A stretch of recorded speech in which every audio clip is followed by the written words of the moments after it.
হিন্দু ধর্মে রং পঞ্চমী বিশেষ তাৎপর্য রয়েছে। পঞ্জিকা অনুসারে চৈত্র মাসের কৃষ্ণপক্ষের পঞ্চমী তিথিতে রং পঞ্চমী উৎসব পালিত হয়।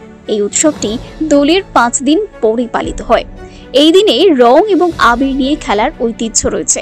তবে এর গুরুত্ব কেবল রং নিয়ে খেলার মধ্যে সীমাবদ্ধ নয়।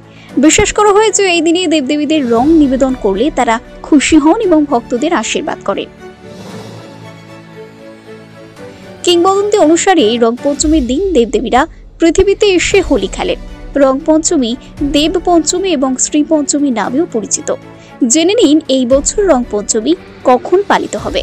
এছাড়াও শুভ মুহূর্ত, এর তাৎপর্য এবং মন্ত্র সম্পর্কেও জেনে নিন। রং পঞ্চমীর তারিখ এবং শুভ সময়। হিন্দু পঞ্জিকা অনুসারে চৈত্র মাসের কৃষ্ণপক্ষের পঞ্চমী তিথি 18 মার্চ রাত 10:09 থেকে শুরু হবে এবং 20 মার্চ দুপুর 12:37 পর্যন্ত চলবে।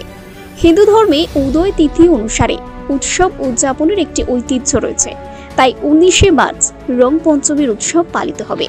এই দিনে ব্রজভূমি সহ সমগ্র দেশে রঙের এই উৎসব পালিত হবে।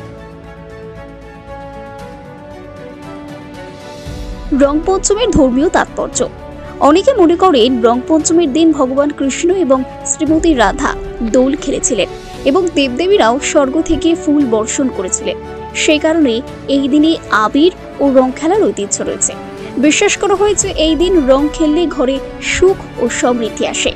রং পঞ্চমীর দিনে লক্ষ্মী নারায়ণের পুজোরও বিশেষ তাৎপর্য রয়েছে।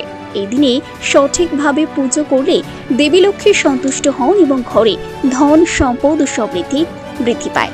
প্রসঙ্গত এবছর ফাল্গুন মাসের পূর্ণিমা তিথি 13 মার্চ সকাল 10:25 শুরু হবে এবং 14 মার্চ দুপুর 12:23 শেষ হবে।